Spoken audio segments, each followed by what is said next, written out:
이번 주에 했거든요. 주말에. 장난 아닙니다. 후유증이. 그래 다 하고 나니까 제가 다 속이 후련하네. 왜냐면 가서 또 이렇게 도와줘야 되니까. 그죠? 김장할 때. 저희 시골에서 이제 동네 사람들이 다 와서 해주거든요. 같이 동네 아줌마들이. 그죠? 지금도 이제 계속해요. 서로 품앗이 하는 거죠. 그죠? 근데 안 좋은 게 뭐냐면 그 동네 사람들이 와서 그러니까 양념할 때 막 할 때 막 이거 뭐 짜다 싱겁다 뭐 넣어라 막 난리. 아이고. 근데 저희는 이제 그런 게 되게 싫거든요. 어머니가 하는 대로 하는 게 좋은데. 근데 결국 또 속 넣을 때 또 누구는 뭐 적게 넣고 많이 넣고 막 하다 보니까 막 다 틀린 거 이게. 그 기준이. 그러다 보니까 맛이 틀리죠. 저는 와이프가 이제 우리 먹을 건 우리 통을 우리만 하는 거죠. 와이프가 이제 통 갖다 놓고 다른 사람 안 시키고 자기가 다 넣는 거야. 그죠? 그렇게 해서 하니까 좀 탈리긴 한데 하고 나니까 또 문제 많죠. 세상. 근데 그거 하니까 속이 시원하죠. 이거 큰일 하나 치냈네. 그죠? 한숨 나오죠. 이제 그거 하나면 내년 이제 1월 달에 그죠? 구정 보내면 또 한숨 쉬는 거고. 그죠? 추석 보내면 또 한숨 쉬고 그러는 거지. 자, 납세무자는 이렇게 그 기본 개념만 일단 잘 보시면 돼요. 기타 내용이 쭉 있는데 뭐 그걸 지금 막 하나씩 다 볼 필요는 없습니다. 되게 중요하긴 하지만 기본적인 개념 보시고 148페이지 3절에 과세 물건 즉 과세 대상이 나옵니다. 이거 한번 보겠습니다. 재산세는 되게 중요한 개념이 뭐냐면 거기 나와 있는 대상 있죠. 그거 기본적인 개념 이해를 잘 하셔야 돼요. 왜냐면 여기서 파생된 얘기가 되게 많거든요. 기본적인 개념들을. 그죠? 자, 일단 그 대상 보시면 5가지가 있어요. 148페이지 토지, 건축물, 주택, 오른쪽 항공기, 선박해서 5가지가 과세 대상입니다. 근데 우리는 여기서 선박 항공기는 신경 쓰지 마시고 제목만 알면 되고 이거 토지, 건축물 이렇게 됐어요. 물론 대상은 선박 항공기 있다 그랬죠. 그런데 우리는 이 3가지만 잘 기억을 하시면 됩니다. 자, 요 차이점을 잘 기억하셔야 돼요. 차이점. 보세요. 여기 상가가 있어요. 상가.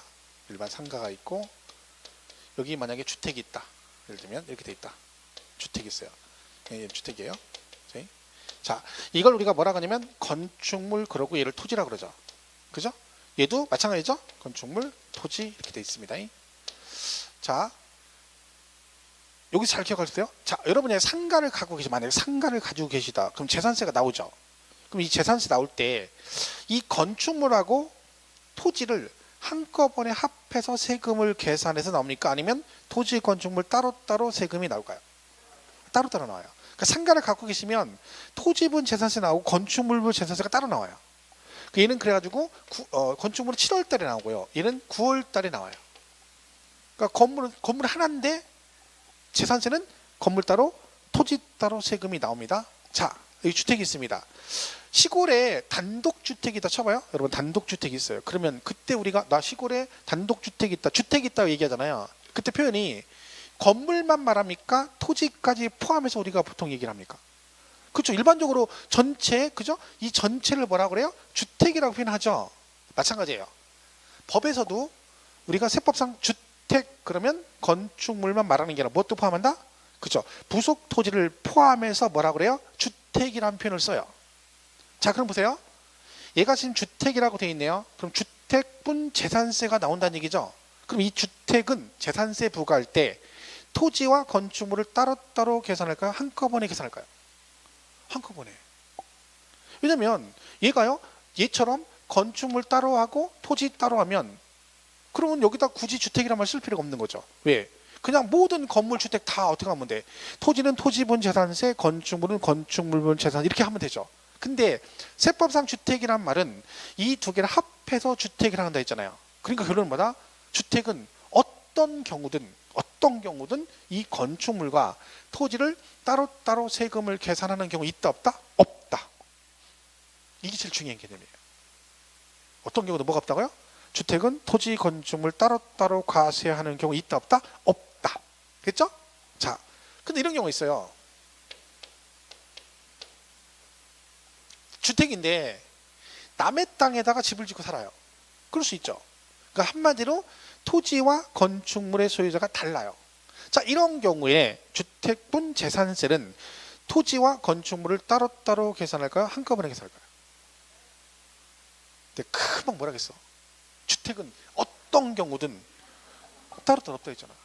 그래서 문제를 틀리는 거예요. 그 나중에 시험 문제가 어떻게 나와요? 주택의 경우 토지와 건축물의 소유자가 서로 다른 경우는 토지 건축물 각각의 과세 표준에 세율을 적용해서 세액을 산출한다. 그럼 땡 틀린 거죠. 왜? 각각이 아니라 뭐라고 해야 돼? 토지 건축물 가액을 두 개를 합한, 그죠? 두 개를 합한 과세 표준에 뭘 곱한다? 세율을 곱해서 세액을 산출하고, 이 나온 세금을, 얘네 둘이 주인이 다르잖아요. 그러면 세금 나온 걸 어떻게 둘이 나눠서 내는 거예요. 둘이 나눠서. 왜? 주인이 다르니까.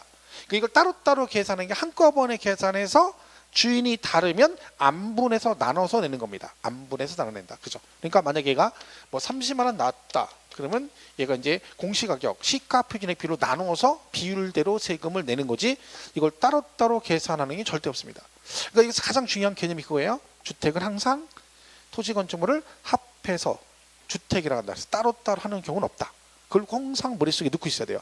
이게 안 흔들려야 나중에 문제를 안 틀려요. 그죠? 그러니까 나중에 또 이런 얘기 있어요. 뭐 잘 나오진 않지만 여기서만 토지 있죠.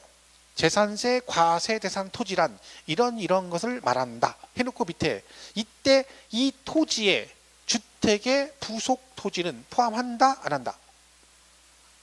이 토지 범위에 주택의 부속 토지는 포함된다 안 된다? 안 된다 그래야 되는 거예요. 그죠? 왜? 된다 그러면 어떤 뜻이 돼버려? 토지 따로 과세한다 그런 뜻이 되는 거잖아요. 그러니까 여기서 말하는 토지와 건축물의 범위에 주택의 토지 건축물을 포함하지 않는다 그래야 되는 거죠. 왜? 안 되니까 따로 여기도 과세하잖아요.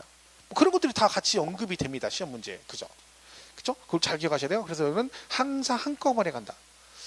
재산세 전체 얘기는 거의 다 주택 얘기입니다. 우리 세법의 거의 기본은 다 뭐가 기본이야? 주택이 기본이에요. 주택이.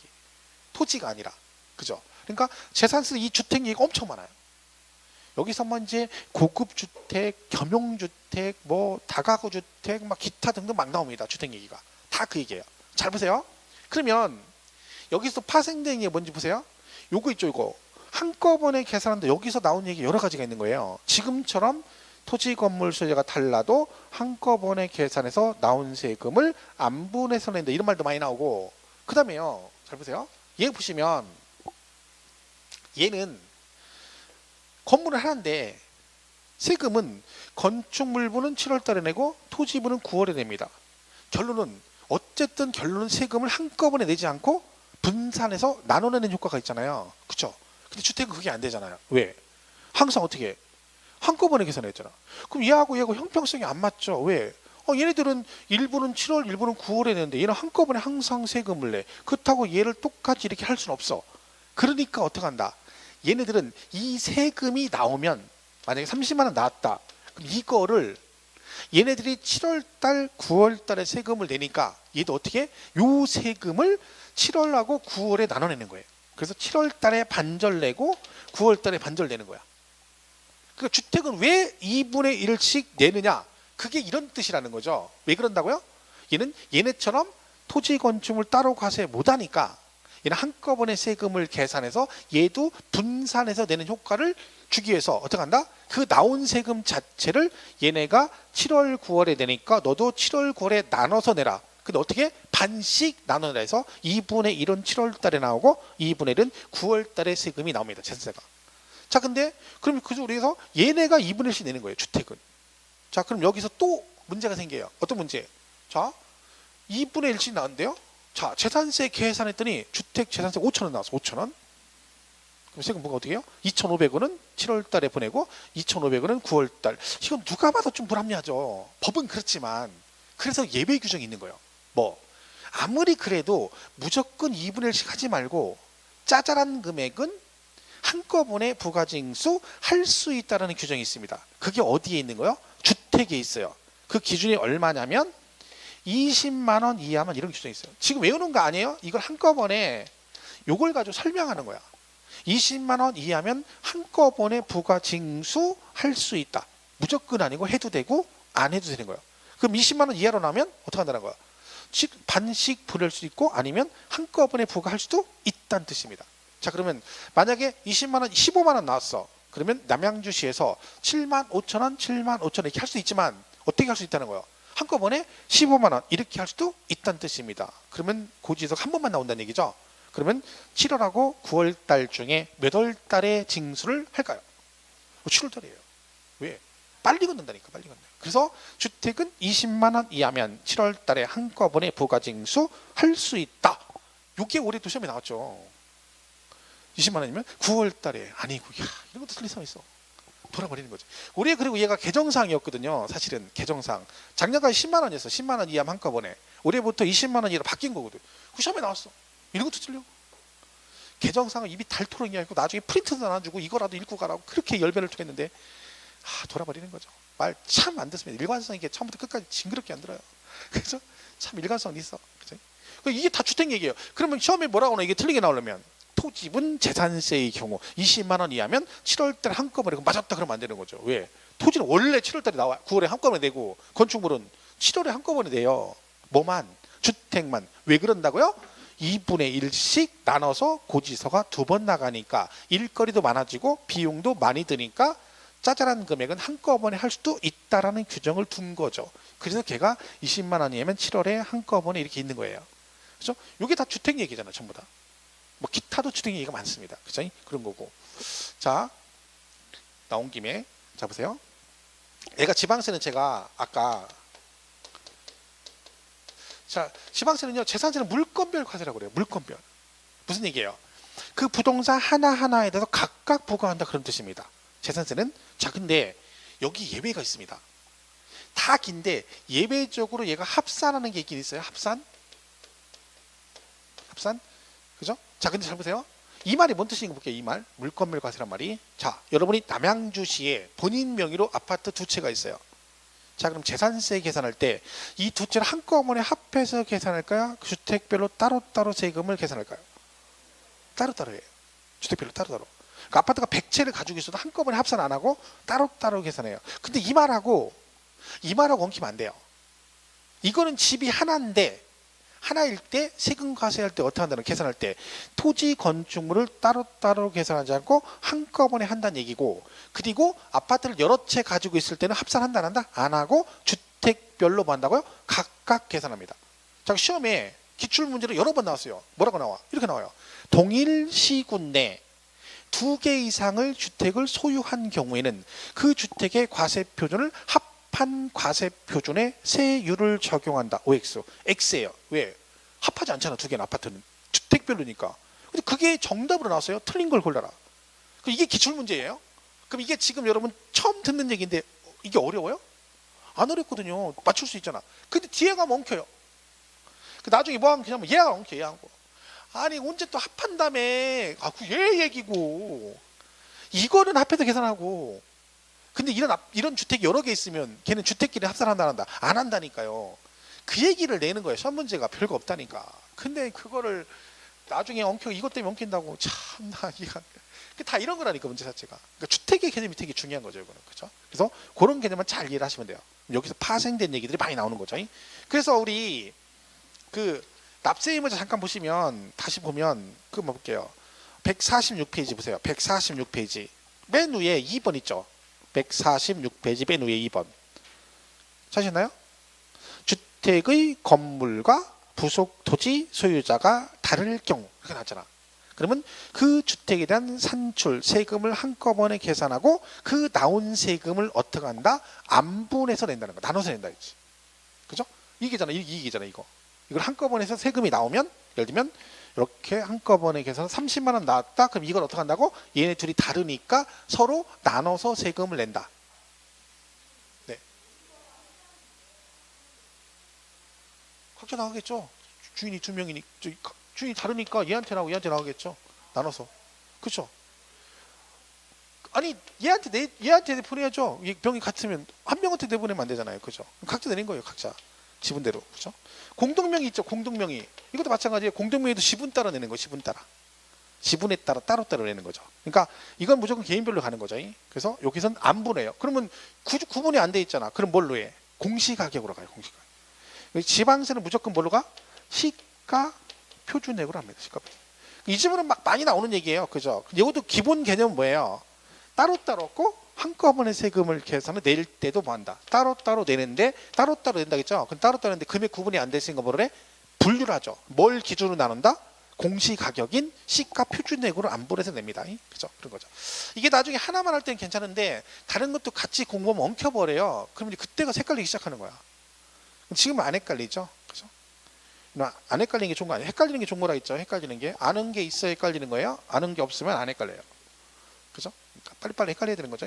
어쨌든 그것만 잘 기억하세요. 여기서는 다른 건 됐고, 주택은 항상 토지 건물을 합해서 한꺼번에 세금을 계산한 요거만 안 들리면 돼요. 거기서 막 파생되는 거니까. 그죠? 그것만 잘 붙잡고 있으면 돼. 그죠? 그러면 나중에 뒤에 대한 거 이해할 수 있습니다. 자, 이렇게 보시면 되고. 나머지 뭐 거기 148페이지 가면 뭐 대상에서 토지 건축물 주택 나와 있고. 그죠? 거기 148페이지 3번의 주택 있죠? 거기 1번의 주택의 범위 나오잖아요. 거기 뭐라고 돼 있냐면 주택법 2조 1항 규정에 있는 주택을 말한다. 이 경우 토지와 건축물의 범위에서 뭐한다? 주택은 제외한다. 이게 무슨 뜻인지 이해 가시죠? 주택은 토지 건축물 따로따로 과세하는 게 아니기 때문에 여기서 말하는 토지 건축물의 범위에 포함하지 않는다. 그런 얘기입니다. 그래서 거기 참고해 보면 그 주택의 정의가 나와요. 주택이란 세대의 세대원이 장기간 독립 주거생활을 영위할 수 있는 구조된 건축물의 전부 또는 일부 및 그 뭘 말하며 부속 토지를 말하며 미시니까 엔드죠. 그러니까 건축물뿐만 아니라 뭣도 토지까지 포함해서 뭐라 건다? 주택이라 한다. 그 얘기입니다. 그래서 주택은 단독주택과 공동주택으로 나누게 되어 있습니다. 그런 게 있다. 그리고 뭐 겸용주택 이런 거 나오는데 이건 지금 안 하죠. 일단 주택의 개념만 잘 이해하시면 돼요. 그리고 150페이지 가면 토지가 나와요. 자, 이 부분은 내용은 공부 안 하고 이것만 얘기할게요. 이 토지는 내 생각에서 여러분 나대지를 가지고 있는 사람도 있고요. 어떤 사람은 농지를 가지고 있고 어떤 사람은 상가 건물을 가지고 있어요. 부속 토지를. 그죠? 그럼 토지가요. 나대지가 있고 상가 부속 토지가 있고 농지가 있어요. 상식적으로 얘네 셋 다 세율이 똑같대. 누가 봐도 좀 불합리하죠. 그죠? 나대지라는 것은 뭐예요? 그죠? 아무것도 않고 나자빠져 있는 땅이거든요. 빈등 밑에 노는 땅이에요. 비삼용 토지죠. 그 빈등 밑에 노는 땅하고 건물 지어서 활용하는 토지가 세율이 같으면 안 되겠죠. 그리고 나대지하고 농지랑 세율이 같으면 안 되겠잖아요. 그래서 토지는 세율이 다 틀려요. 용도에 따라. 그래서 이 토지는 어떤 용도로 사용하느냐에 따라서 세 가지로 구분을 해서 세금 부과를 합니다. 이건 지금 외우는 거 아니에요? 할 거 아니에요? 얘는 분리과세 대상 토지라는 게 있고 그 다음에 별도 합산 대상 토지라는 게 있고 그 다음에 종합 합산 대상 토지라는 게 있어요. 그러니까 여러분 토지 갖고 계시잖아요. 그럼 재산세 고지서 보시면 무조건 본인 토지가 요 세 개 중에 하나에 무조건 해당돼요. 그러니까 고지서에 써 있어요. 재산세 고지서에 세금 고지서에 9월 달에 나온 거에 보면 만약 여러분이 분리과세다 그러면 거기다가 분리과세 이렇게 써 있어요. 세 개 다 있으면 한 장에다가 분리과세 얼마, 별도 합산 얼마, 종합 얼마, 과표 얼마, 세율 얼마, 세금 얼마 계산돼 있어요. 그러니까 혹시 올해 재산세 내신 분 있으면 한번 고지서 한번 봐보세요. 토지분 재산세. 그러면 본인 토지가 세 개 중에 어딘가 해당이 됩니다. 왜? 법으로 무조건 모든 토지는 이 세 개 중에 하나로 구분이 되도록 법으로 규정을 해놨어요. 그죠? 그래서 뭐 이제 여기다 이제 나중에 이 배웁니다. 뭐 고율 분리과세 뭐 저 이런 식으로 나눠져요. 세율이 다 틀린 거죠. 그러니까 여기에 대표 주자가 농지예요. 그러니까 농지인데 경작만 했다 그럼 분리과세예요. 일단 기본이. 그리고 별도 합산 대표 주자가 상가 건물 부속 토지예요. 그러니까 여러분 상가 갖고 계시잖아요. 우리 지금 학원 근처에 다 양쪽 주변에 다 상가잖아요. 그 부속 토지는 다 기본이 뭐라고 생각하면 돼? 별도. 그리고 나대지가 대표적인 종합합산 대상 토지예요. 그죠? 그러니까 본인이 나대지 갖고 있으면 뭐가 나와? 세금이 종합합산 대상 토지로 구분이 되는 거죠, 과세가. 그래서 토지는 용도에 따라 세 가지로 구분이 된다 정도. 그러니까 분리별 총합. 얘가 출제 빈도가 납세 의무자 빼고 제일 많이 나오는 거거든요. 근데 올해 시험에 나왔어요. 이게. 근데 얘가요. 양이 겁나 많아요. 교재 보시면 되겠지만 150페이지부터 시작해서요. 151, 152, 153, 154, 155, 156, 157, 158, 그죠? 159, 161, 61, 62, 63, 64페이지까지 돼 있죠? 이걸 싹 외워가지고 하나 맞추는 거예요. 간단하죠? 그죠? 이런 건 뭐예요? 폭이라는 거죠. 근데 이건 누가 봐도 말이 안 되는 거잖아요. 그죠? 출제위원도 자기도 알아. 이거는 여기서 문제를 내긴 많이 내요. 왜? 낼 게 많잖아요. 근데 양심이 있는 거지. 그래서 아무거나 내진 않아요. 기존에 출제됐던 지문을 내요. 과거에 나왔던 지문이 계속 반복해서 나와요. 그러니까 그나마 다행인 거죠. 그래서 강의할 때도 제가 이건 다 당연히 안 하죠. 1시간 정도 합니다. 이 내용 구분해서. 그리고 나서 나중에 이거라도 외우세요 하고 이제 몇 개 해줘요. 그럼 그거라도 외우고 가는 거죠. 올해 시험도 1년 내내 얘기했던 것 중에 나왔어요. 무허가 건축물 부속 토지. 다음 중 종합합산 해당 토지를 고르셔 가지고 여기 이제 뭐가 있냐면 무허가 건축물 부속 토지가 대표적인 종합인데 이건 제가 수업 시간에만 한 100번도 넘게 했을 거예요. 시험도 뭐 엄청 많이 나고 무허가 건축물 부속 토지잖아요. 그리고 건축물 부속 토지는 다 별도거든요. 얘는 왜 근데 종합을 하냐면 무허가라 그래요. 허가를 안 받았으니까. 허가를 안 받고 네가 건물을 지었으니까 그 부속 토지는 별도 안 하고 뭘로 간다? 종합으로 간다. 이거는 진짜 엄청 많이 했거든요. 이게 시험에 나왔어. 정답으로. 이거 맞춰야 되는 거거든요. 이거는. 진짜 수업 듣는 사람은 다 맞춰야 되는 거예요. 그죠? 이게 나왔어요. 아주 쉬운 문제죠. 그죠? 문제 딱 보고 얘는 맞았겠네 그랬는데 다 맞지는 않죠. 이번에 이게 복수 정답이었어요. 오늘 발표한 거예요. 이게 답인데 이게 3번이 답이었거든요. 근데 5번에 그죠? 개발 제한 구역 안에 임해라고 있는데 그게 이제 이번에 복수 정답으로 추가로 나왔습니다. 그 하나, 그죠? 이 부분이 이제 복수정답 된 거, 세법은. 어쨌든 이런 것들이에요. 그러니까 이건 올해 또 시험에 나왔기 때문에 연장 2년은 잘 안 나오는데 나중에 강의할 때는 어차피 기본적인 거 몇 개만 해요. 근데 그것만 알고 가면 돼요. 그죠? 제가 강조하는 거. 그러니까 신경 쓸 거 없어요. 이거 어떻게 외워? 이거 저도 못 외워요. 그러니까 제가 강의 안 한 내용 이상한 거 외워가지고 저한테 와서 이건 별리별도 뭐냐고 물어봤어. 그러면 진짜 입장 곤란해지는 거 서로. 그죠? 미리 얘기하는 거 저도 몰라요 이거. 그러니까 저한테 와서 이런 거 물어보면 안 돼요. 다른 뭐 모의고사를 봤다든가 그런데 나온 지문은 괜찮아요. 근데 책 있는 거 이상한 거 외워가지고 막 저한테 와서 테스트 하시 선생님 이건 분리별도 종합적이 뭐예요? 이러면 둘 중에 하나는 학원 그만둬야 돼요. 그래서 입장 곤란하니까 내 미리 얘기하는 거 난 나 분명히 얘기했어요. 못 외운다고 다 얘기했어요. 그러니까 나중에 그런 얘기 하시면 안 돼요. 이거 무슨 소리예요? 대한민국 이후에서 누가 있어요? 한 10문제 나온다 모르겠네. 10문제 그죠? 딸랑 하나 나오고 매년 나오는 것도 아니에요.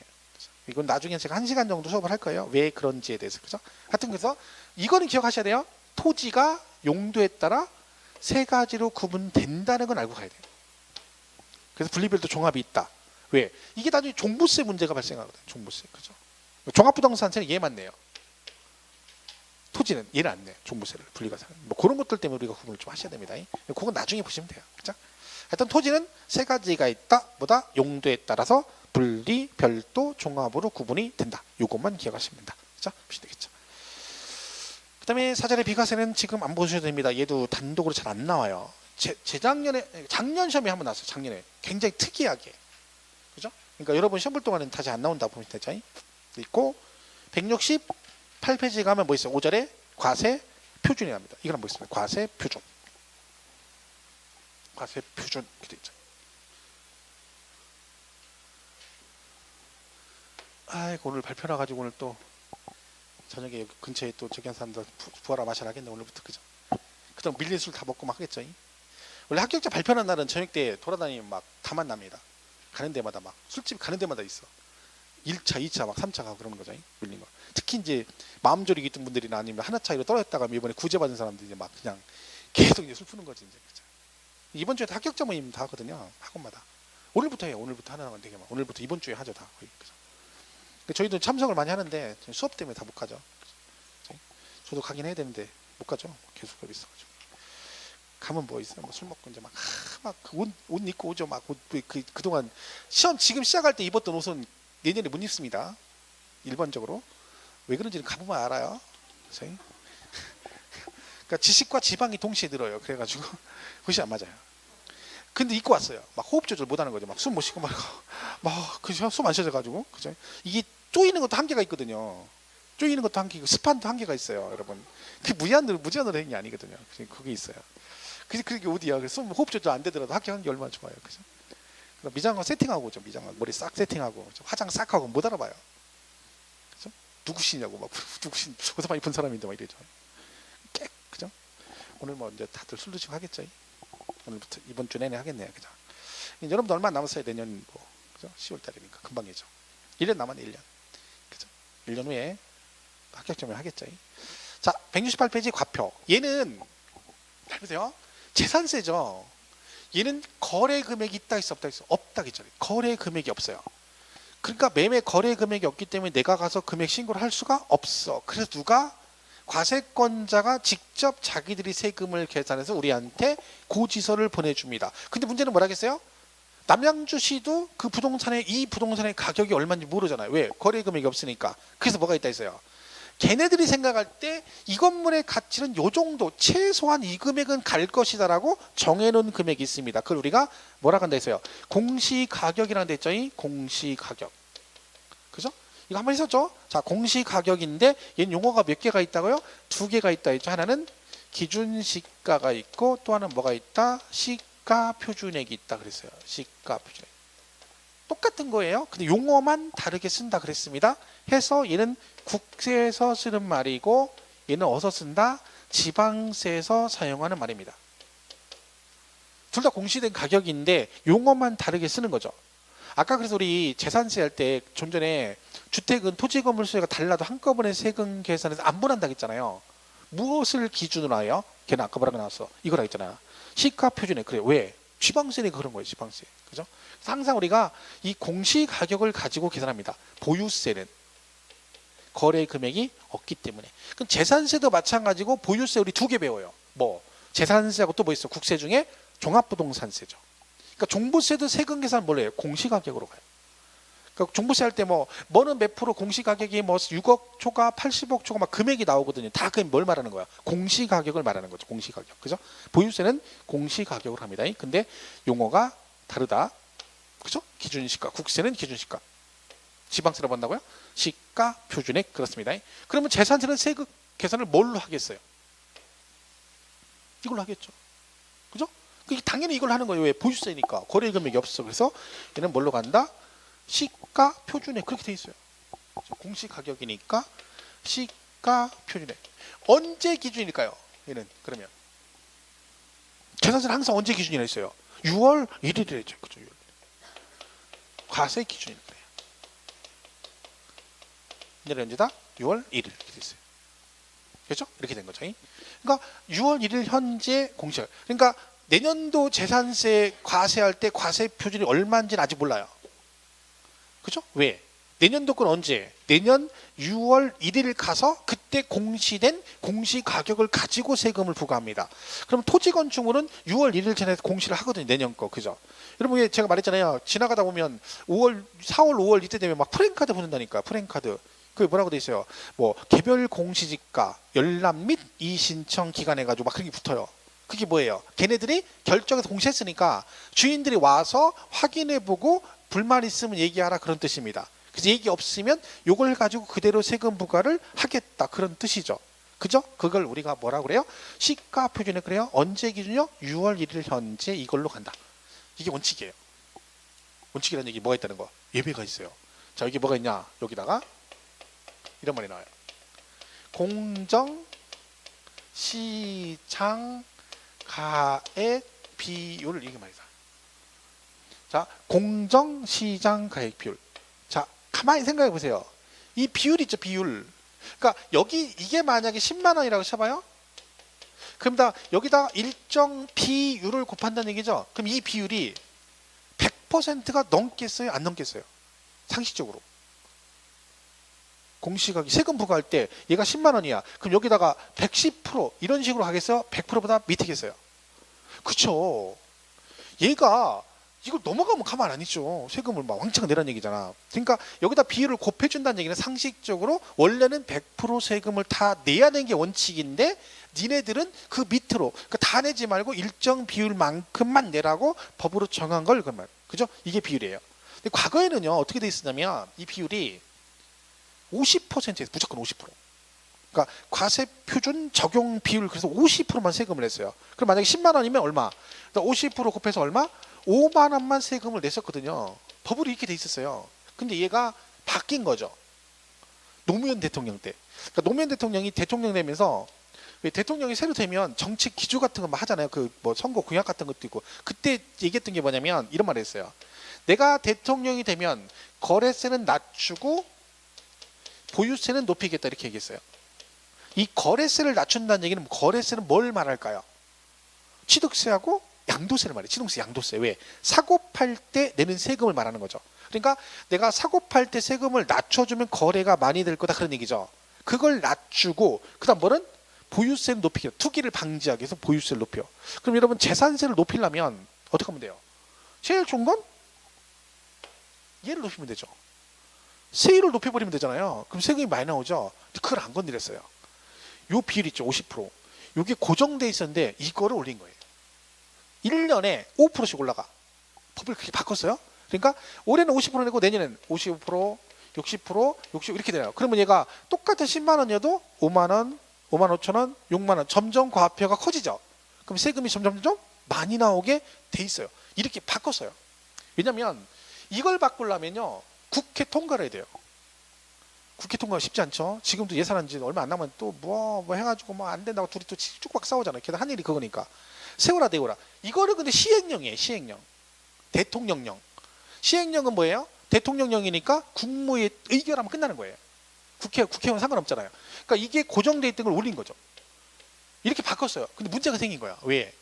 이건 취지는 좋은데 문제가 뭐예요? 막 부동산 경기가 막 바닥을 쳐요. 바닥을. 근데 세금은 점점 많이 나와. 부동산 경기는 안 좋아서 계속 떨어지는데 나는 재산세 정부세 계속 많이 나오는 거야. 그래서 바꿨어요. 야, 이거는 좀 너무 일률적으로 하는 건 좀 비효율적이다. 그래서 어떡하자? 무대뽀로 가지 말고 시장의 말 그대로예요. 시장의 상황을 봐가면서 그때 공정하다고 인정되는 금액의 비율을 정해서 그 상황, 그러니까 부동산 시장 현황을 반영하자는 얘기죠. 그래서 일률적으로 하지 말고 범위를 왔다 갔다 할 수 있게 하자 해서 바꿨어요. 그래서 어떻게 되냐면 여기에 해당되는 게 아까 제가 토지, 건축물, 주택, 선박, 항공기가 대상이라고 했잖아요. 그럼 여러분 상식적으로 이 비율을 안 곱해주는 게 누구겠어요? 적용 안 해주는 게. 토지, 건축물, 주택, 선박, 항공기 중에서. 그러니까 100% 다 내는 건 누굴 거예요? 어떤 건 100% 다 내게 할 것 같아요? 상식적으로. 토지, 건축물, 주택, 선박, 항공기 중에서. 토지나 이런 것들은 우리가 일반적으로 많이 갖고 있는 거죠. 근데 여러분 선박, 항공기는 아무나 가지고 있는 건 아니죠. 그렇죠? 그래서 걔네들은 다 내는 거야. 누구만? 부동산만 해당이 돼요. 뭐? 토지하고 건축물하고 주택. 얘네들만 이걸 곱하는 거야. 그러니까 선박, 항공기는 다 내는 거예요. 세금을. 그죠? 그러니까 누구만? 토지, 건축물, 주택의 경우만 일정 비율만큼을 세금을 내라. 이렇게 된 거죠. 그러니까 토지, 건축물, 주택, 건축, 그죠? 이렇게 된 거죠. 자, 근데 이제 비율이 이제 이렇게 된 거예요. 얘들이. 이거 뭐 지금 외우는 거 아니에요? 얘는 최저 50에서 최대 90%. 주택은 최저 40%에서 최대 80% 범위 안에서 비율을 정하도록 되어 있어요.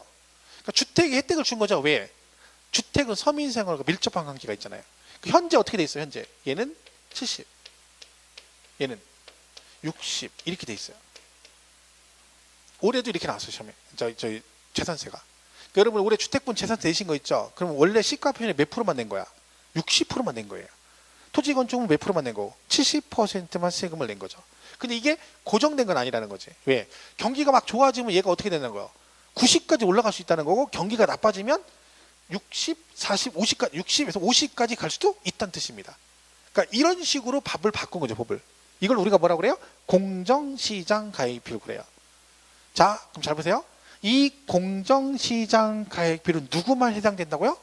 토지, 건축물, 주택만 요걸 곱하는 거예요. 저거 아닌 애들은 그냥 시가 표준액으로 가는 겁니다. 그 시험은 어떻게 내요? 이렇게 내요. 자, 맞춰보세요. 재산세 과세 표준은 시가 표준액의 공정시장가액비율을 곱한 금액으로 한다. OX.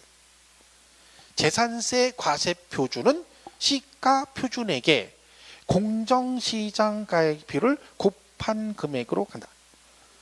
X예요. 왜? 얘네가 나왔을 때만 나와야 돼. 그러니까 지문상의 토지, 건축물, 주택이 언급이 안 되면 뭐는 절대 나오면 안 된다? 공정시장가액비율은 나오면 안 돼요. 예를 들면 토지분 재산세 과세 표준은 시가 표준액이다. OX. 토지분 재산세 과세 표준은 시가 표준이다. 그러면 땡! 틀린 거예요. 왜? 토지가 나왔잖아. 그럼 뭐예요? 시가 표준액이 아니라 시가 표준액의 공정시장 가액비를 곱한 금액으로 한다. 얘가 시가 표준액이 10만 원이면 토지는 어떻게 한다는 거야? 여기다 70% 곱해서 얼마? 7만 원. 얘가 과세 표준이라는 뜻이잖아요. 그럼 얘는 뭐예요?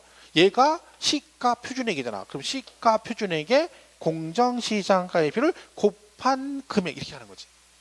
그러니까 항상 머릿속에 토건주가 나왔을 때만 공정시장 가액비율, 토건주가 안 나오면 공정시장 가액비율 나오면 안 된다. 이게 키포인트예요. 근데 이거 엄청 많이 틀립니다, 여러분. 만약 시험에 나오면 이게 되게 많이 틀려요. 별 얘기 아니잖아요. 뭐가 나왔을 때만 부동산만 해당된다.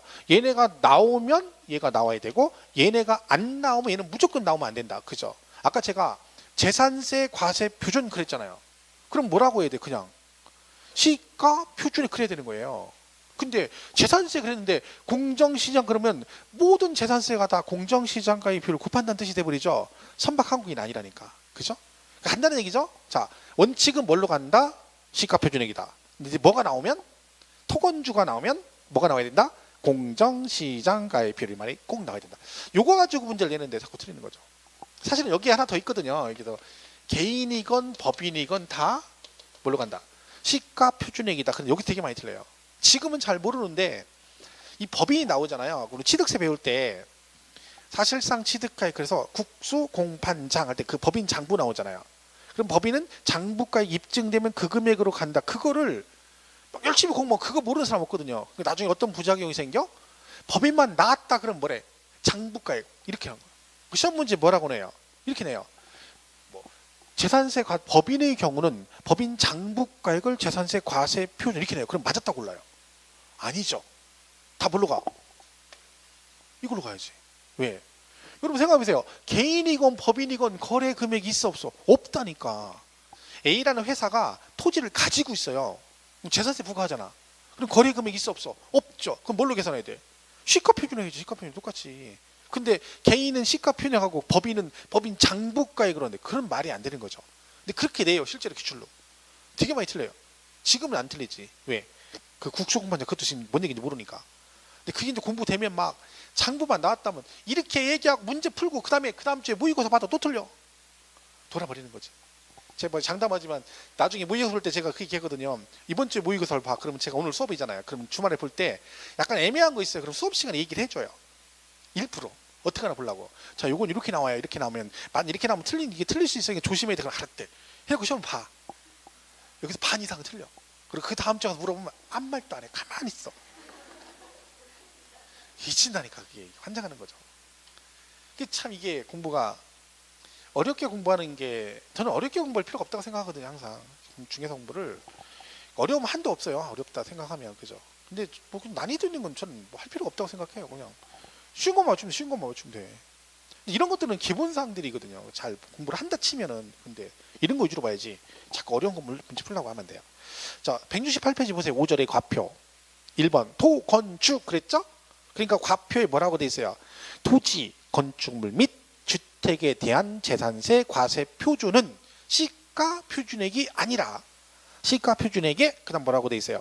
공정시장가액비를 곱하여 산정한 가액으로 한다. 누구만요? 토건주, 토지건축, 부동산만 그렇다. 그 얘기잖아요.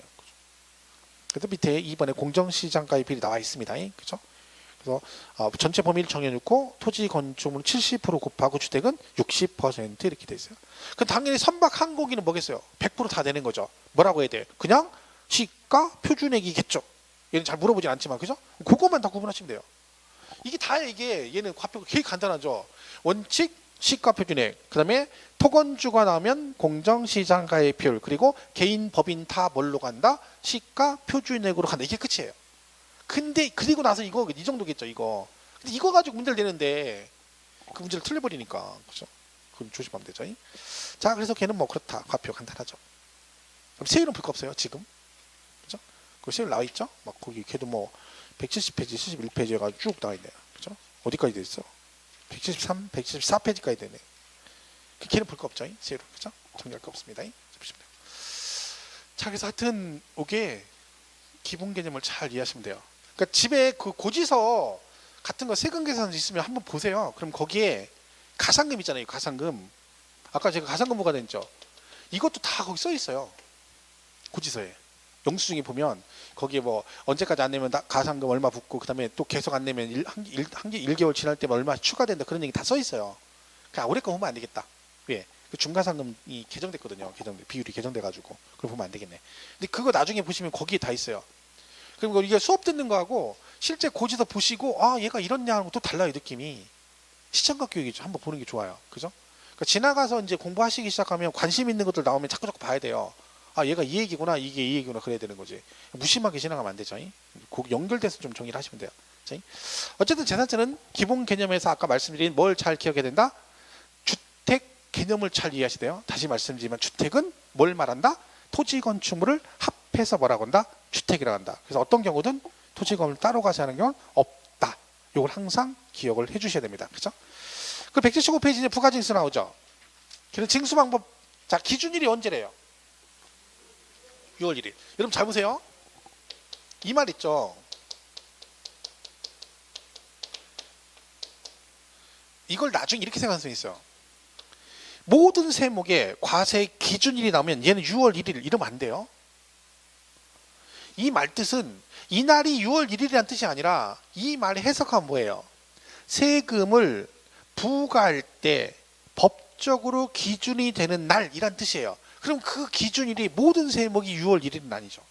어떤 건 7월 1일도 있고 어떤 건 6월 1일도 있고 그렇잖아요. 근데 착각해가지고 얘만 나왔다면 6월 1일 그러면 안 되죠. 올해 조세통례에서 시험 문제가 나왔는데 그 주택분 재산세가 이제 주민세 제3문 주민세라는 게 있거든요. 근데 걔도 과세 기준이란 말 나와요. 근데 걔는 7월 1일이거든요.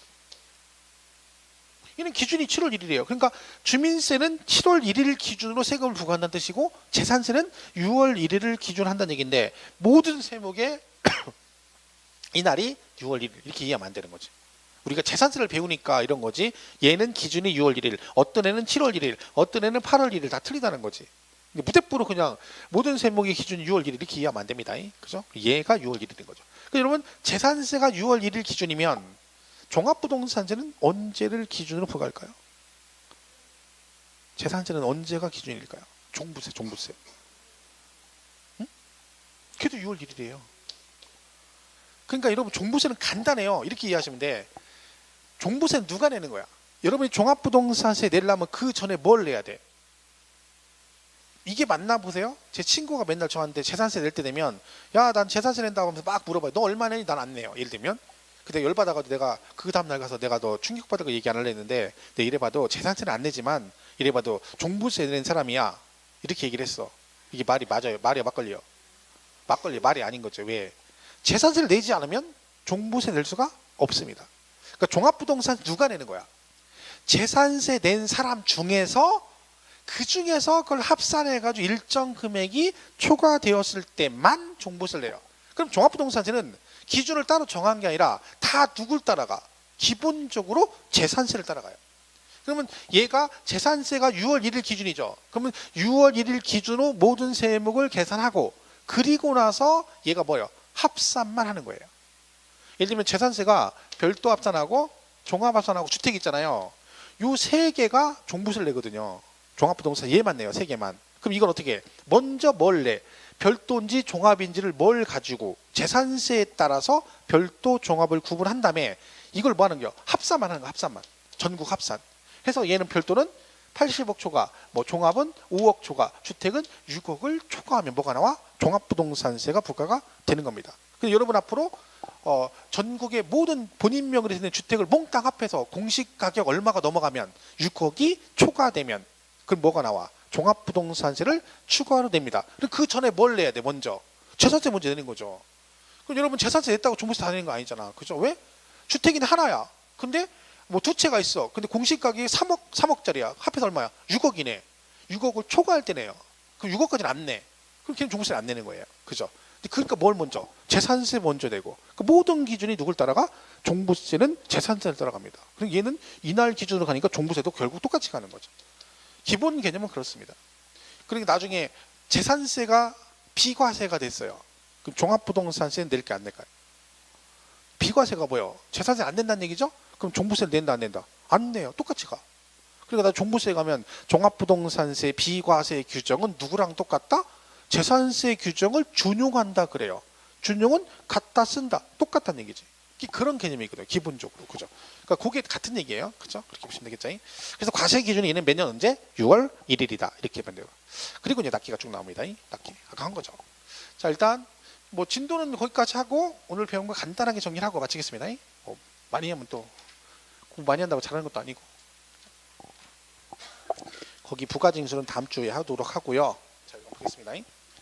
자, 우리 이거 배웠죠? 부동산 등 얘가 뭐예요? 과세 대상이에요. 그죠? 아까 뭐 있다 했어요? 토지, 건축물, 그리고 뭐 주택, 선박, 항공기가 재산세 과세 대상이다. 그죠? 그런데 요 세 개만 잘 기억하시면 된다 했죠? 이건 뭘 기억하시라 했어? 일반 건물은 건축물과 토지를 따로따로 과세하지만 주택은 어떤다 했죠? 항상 두 개를 합해서 한꺼번에 세금을 계산한다. 그래서 어떤 경우든 주택은 따로따로 과세하는 게 있다 없다? 없다. 그래서 토지 건물 소지가 달라도 어떻게 한다 했어요? 한꺼번에 세금을 계산해서 나온 세금을 둘이 안분해서 낸다. 뭘 기준으로 안분한다? 지방세니까 시가 표준액 비로 나눠서 세금을 낸다. 이는 한꺼번에 세금을 계산하기 때문에 얘하고 형평성을 맞추기 위해서 그 나온 세금을 반절은 7월 달에 반절은 9월에 내도록 돼 있다. 그러다 보니 고지서가 두 번 나오기 때문에 어떻게 한다고요? 이 두 개를 한꺼번에 부가징수 할 수 있다라는 규정이 있다. 걔가 얼마다? 20만 원 이하면 매달 달에 7월 달에 한꺼번에 부가징수 할 수 있다. 더 빨리 그 얘기죠. 이게 지금 기본 개념입니다. 그래서 대상은 이걸 잘 기억을 해 주셔야 되고요. 그다음에 납세 의무자는 언제? 6월 1일 현재 실제 소유자가 납세 의무자인데 이건 뭐라겠죠? 6월 1일 현재 사실상 소유자인데 이건 뭐다? 둘이 매매를 해서 소유권 변동 사유가 생겼는데 뭐가 안 됐다? 등기가 이행되지 않아서 이 실제 소유자와 누가 공부상의 소유자가 서로 다르게 되면 누구를 사실상의 소유자를 납세 의무자 하는데 이건 뭘 해야 된다? 신고를 해줘야 된다. 누가? 갑이 신고한다 했죠. 공부상 소유자가. 며칠 안에 신고한다 했어요? 우리가 하는 건 10일. 언제로부터? 과세 기준일로부터 10일 안에 신고하면 된다. 신고하면 실제 소유자, 안 하면 공부상 소유자가 되는 거고, 계약서를 쓰다가 6월 1일 이날로 만약 하게 되면 이때 누가 낸다고 했죠? 양수인이 납세 의무자가 됩니다. 양수인. 6월 1일까지는 아까 질문하는데 그거 다시 설명할게요. 보세요. 이게 지금 6월 1일 현재 얘가 기잖아요. 그럼 만약에 이렇게 되면 어떻게 돼요? 둘이 매매 이렇게 했는데 이날의 계약서 잔금 날짜예요. 6월 2일이. 그럼 재산세 납세 의무자 누굴까요? 자, 이거는 복잡하게 생각할 거 없어요. 간단한 얘기예요. 이날이 계약서의 잔금 날짜죠. 그럼 을이 언제 실제 소유자가 되다는 거야? 6월 2일에 됐다는 얘기잖아요. 그럼 얘는 6월 2일에 얘가 실제 소유자예요. 근데 재산세 납세 의무자는 6월 1일 현재 실제 소유자가 납세 의무자죠. 그럼 얘가 6월 2일에 됐다는 얘기는 6월 1일까지는 누가 실제 소유자라는 얘기야? 갑이란 얘기지. 그럼 세금 누가 내야 돼? 갑이 내야 되는 거야. 이때는 이제 갑이 내는 거죠. 그러니까 아까 말씀드렸잖아요. 6월 1일까지는 누가 내고 매수가 내고 6월 1일 지나면 누가 내야 돼? 매도가 세금을 내는 거죠. 그죠? 그러니까 여러분이 팔려면 아까 말했잖아요. 여러분 내년에 집을 팔려면 재산세 안 내시려면 계약세 잔금 날짜를 6월 1일까지로 가야 된다니까. 왜? 6월 2일로 가버리면 누가 내야 돼? 파는 사람 매도가 내야 된다니까. 매수는 6월 1일. 그러니까 이렇게 되니까 매수는 이때부터는 안 내잖아요. 그러니까 이 날짜 하루 차이라니까 6월 1일이냐 2일이냐 이 차이라니까. 그죠? 이걸 복잡하게 생각하지 말고 그냥 이렇게 가세요. 이날이 잔금 날짜니까 을이 6월 2일에 실제 소유자가 됐대. 이걸 맞잖아요. 그럼 얘는 6월 2일에 된 거니까 기준은 6월 1일이니까 6월 1일은 누가 기라는 거? 갑이 기라는 얘기잖아. 그럼 6월 1일 현재 소유자니까 누가 내야 돼? 갑이 내야 돼. 이렇게 이해하시면 돼요. 근데 그걸 그냥 외우면 또 헷갈릴 수 있어요. 개념은 똑같잖아요. 그런 이게 이렇다는 걸 보시면 되죠. 근데 시험은 보통 근데 이게 잘 나와요. 사실은 뭐 둘이 매매했는데 뭐 최근에도 5월 31일이 잔금 날짜인데 5월 30일에 잔금도 주고 등기도 쳤대. 보세요. 5월 31일에 뭐 했다고요? 등기까지 넘어갔대. 그러면 매도는 재산세 납세 의무가 있다 없다? 없다. 매수가게요. 그죠? 근데 그 시험 문제 지문이에요. 그게 5월 31일에 계약상 잔금 날짜인데 잔금 날짜는 5월 30일, 등기도 넘어간 등기가 됐대. 그럼 갑이 등기까지 넘겨준 거잖아. 등기 넘어가면 끝나는 거예요, 여러분. 그죠? 얘가 지금 왜 실제 소유자 공부사를 따로따로 왜 하는 거예요? 등기가 안 넘어갔기 때문에 그걸 따지는 거지. 5월 30일에 등기 넘어갔어요. 매도가 등기 넘겨줬어. 그럼 무조건 누가 내야 돼? 매수가 무조건 내는 거야, 등기 넘어갔으면. 이 말은 왜 따지는 거예요? 매매가 됐는데 등기가 안 넘어가가지고 공부와 실제 소유가 달랐을 때 그때는 법적으로 누구한테 세금을 부과하는 그 얘기를 하는 거죠. 그런 경우 누구로 간다? 실제 소유자한테. 그 얘기입니다. 이거 나중에 많이 해요. 많이 하니까 지금 상관없어요. 기본 개념은 잘 보시면 돼요. 그죠? 그리고 뭐 그죠? 과표는 아까 말씀드렸죠? 이거는 시가표준이라고 원칙을 한다. 근데 여기 뭐가 있다? 공정시장가액표를 급한다. 누구만? 토건주가 나왔을 때만 걔가 나와야 된다. 그죠? 그리고 개인 법인 다 시가표준액을 과세 표준으로 한다. 이렇게 보시면 됩니다. 기타 내용은 뭐 크게 특별한 거 없어요. 그죠? 이렇게 정리하시면 되죠. 이렇게 하나씩 하면 됩니다. 그러다 보면은 또 내용 정리가 되니까 이렇게 보겠습니다. 그래서 뭐 거기까지 하겠습니다. 시간 많이 있으니까. 175페이지는 부가정리서부터는 다음 주에 이어서 가도록 하겠습니다. 또 일주일간 잘 지내시고 다음 주에 뵙겠습니다. 고맙습니다.